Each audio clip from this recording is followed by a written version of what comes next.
സർക്കാർ ജീവനക്കാരുടെയും അധ്യാപകരുടെയും ഡേറ്റ മുഖ്യമന്ത്രിയുടെ ഓഫീസ് വ്യാപകമായി ചോർത്തിയെന്ന് പ്രതിപക്ഷ നേതാവ് വി ഡി സതീശൻ ആരോപിച്ചു. ഇക്കാര്യത്തിൽ കേസെടുത്ത് അന്വേഷണം നടത്തണമെന്നും സതീശൻ ആവശ്യപ്പെട്ടു.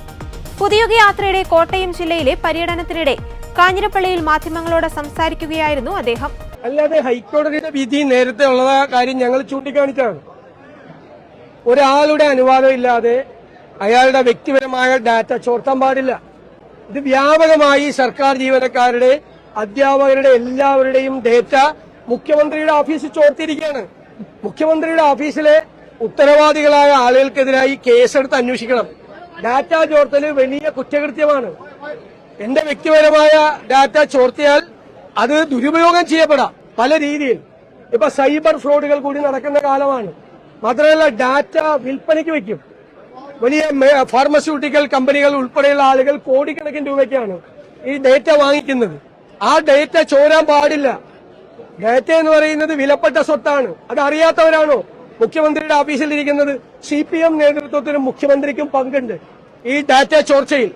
ഗൌരവതരമായ ഒരു കാര്യമാണ്. സ്പ്രിംഗ്ലറുമായി ബന്ധപ്പെട്ട് കോടതിയുടെ വിധിയുണ്ടായിരുന്നു. ഇക്കാര്യത്തിൽ ഗൌരവതരമായ വിധി നേരത്തെ. അതാണിപ്പോ കോടതി ചൂണ്ടിക്കാണിച്ചത്. ഗുരുതരമായ തെറ്റാണ്. ഒരു മെസ്സേജ് പോലും അയക്കാൻ പാടില്ല. ആ ഡേറ്റ പുറത്തുവിടാൻ പാടില്ല. ഡേറ്റയ്ക്ക് ഒരു സുരക്ഷിതത്വം ഉണ്ട്, ഡേറ്റ സെക്യൂരിറ്റി ഉണ്ട്. ഇവരൊക്കെ ഏത് കാലത്താണ് ജീവിക്കുന്നത്? ഇവരെല്ലാ ഔദ്യോഗിക സംവിധാനങ്ങളും ദുരുപയോഗപ്പെടുത്തുകയാണ്. എല്ലാ ഔദ്യോഗിക സംവിധാനങ്ങളും. ഈ ഇലക്ഷന്റെ അവസാന സമയത്ത്, ഖജനാവിൽ 5 പൈസയില്ലാത്ത സമയത്ത് കോടികൾ ചെലവഴിച്ച് ഇവര് പ്രചരണം നടത്തുകയാണ്. കോടികൾ. എല്ലാ പത്രങ്ങളിലും കോടികളുടെ പരസ്യം, എല്ലാ സ്ഥലത്തും പരസ്യം. കേരളം മുഴുവൻ ഹോർഡിങ്ങൾ എടുത്തിട്ട് കോടികളുടെ പരസ്യം. ഒരു പൈസയില്ലാത്ത സംസ്ഥാനത്ത്, എല്ലാത്തിനും ബുദ്ധിമുട്ടുന്ന ഒരു സംസ്ഥാനത്ത് ഈ പണം മുഴുവൻ ബാക്കി കടം മേടിച്ചിട്ടാണ് ഇത് മുഴുവൻ ചെയ്യുന്നത്. ഇപ്പൊ ചുമട്ടുതൊഴിലാളി ഫണ്ടിൽ നിന്ന്, ക്ഷേമനിധിയിൽ നിന്ന് 250 കോടി രൂപ എടുക്കാൻ പോവാണ്. 100 കോടി കഴിഞ്ഞ വർഷം കൊടുത്തിട്ട് തിരിച്ചു വെച്ചിട്ടില്ല. ഈ വർഷം 250 കോടി എടുക്കാൻ പോവാണ്. എവിടെ നിന്നെല്ലാം കടമെടുക്കാൻ പറ്റും അവിടെ നിന്നെല്ലാം കടമെടുക്കുക.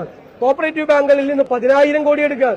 എന്നിട്ട് തെരഞ്ഞെടുപ്പിന്റെ പ്രചരണമാണ്. സർക്കാരിന്റെ പണം, ജനങ്ങളുടെ നികുതി പണം കൊണ്ട് ഇവർ ചെയ്യുന്നത്. അതിനെ ഞങ്ങൾ നിയമപരമായി നേരിടും, രാഷ്ട്രീയമായി നേരിടും.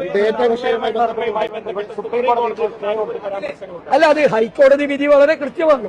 അത് ഞങ്ങൾ അവിടെ ഹാജരായി ഞങ്ങൾ ആ സ്റ്റേ പിൻവലിപ്പിക്കും. കാരണം ഞങ്ങൾ കോടതിയിൽ ഹാജരാക്കിയത് എന്ത് രേഖയാ? CPMന്റെ സർക്കുലറാണ്. നാട്ടുകാരുടെ പണം ഉപയോഗിച്ച് നവകേരള സർവേ നടത്തുമ്പോൾ CPM സർക്കുലർ DYFIക്കാർക്കും പാർട്ടിക്കാരും വോളണ്ടിയർമാരാകണം. എന്നിട്ട് അവർക്ക് കാശ് കൊടുക്കുന്ന ആരാ?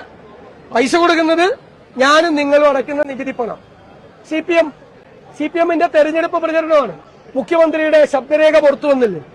തുടർ ഭരണം ഉറപ്പാക്കണം. തുടർ ഭരണം ഉറപ്പാക്കണമെങ്കിൽ CPMന്റെ കയ്യിലിരിക്കുന്ന ഫണ്ട് വെച്ച് ചെലവാക്കിക്കോ. നാട്ടുകാരുടെ നികുതി പണം ഉപയോഗിച്ച് തുടർ ഭരണം ഉറപ്പാക്കാൻ വരണ്ട.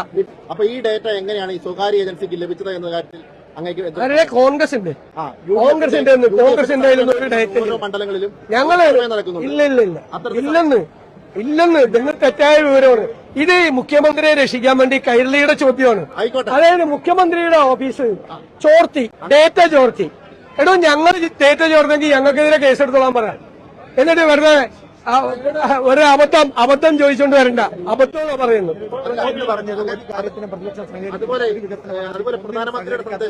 ഏത് വികസന പരിപാടിക്കാണ് ഞങ്ങൾ സഹകരിക്കാത്ത? അതുകൂടി പറയാൻ.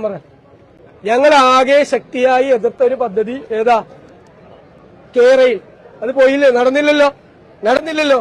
ഇനി മുഖ്യമന്ത്രി പാർട്ടി സെക്രട്ടറി എടുത്തപ്പോ എതിർത്ത പദ്ധതികൾ ഞങ്ങൾ പറയാം.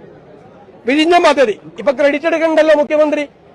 6,000 കോടി രൂപയുടെ റിയൽ എസ്റ്റേറ്റ് ആണെന്ന് പറഞ്ഞ ആളാണ് മുഖ്യമന്ത്രി. ഉമ്മൻചാണ്ടി അത് കൊണ്ടുവന്നപ്പോ ഇവരുടെ ദേശാഭിമാനി ലീഡ് വാർത്ത എഴുതിയത് കടൽ കൊള്ളയെന്നാണ്. ഇപ്പൊ കടൽ വിപ്ലവമായി. കടൽ കൊള്ള എന്ന് പറഞ്ഞാൽ ഗെയില് ഇപ്പോ അവകാശപ്പെടുന്നുണ്ട് ഞങ്ങൾ ഗെയിൽ പൈപ്പ് ലൈൻ കൊണ്ടുവന്നു. ഗെയിൽ പൈപ്പ് ലൈൻ ഭൂമിക്കടിയിൽ കുഴിച്ചിട്ട ബോംബാണെന്ന് പറഞ്ഞ മന്ത്രി, വ്യവസായ മന്ത്രി മന്ത്രിസഭയിലിരിക്കുക. അവരാണ് എല്ലാത്തിനെതിരെ നിന്നത്. മെട്രോക്കെതിരായി സമരം ചെയ്തു CPM. മെട്രോ റെയിലിനെതിരായി കൊച്ചിയിൽ. ഞങ്ങൾ ആ പരിപാടിക്കൊന്നും പോയിട്ടില്ല. ഞങ്ങൾ കെ റെയിലിനെ എതിർത്തു. അത് യാഥാർത്ഥ്യമായല്ലോ. കെ റെയിലിനെ എതിർത്തത് ശരിയാണെന്ന് എല്ലാവരും സമ്മതിച്ചില്ലേ?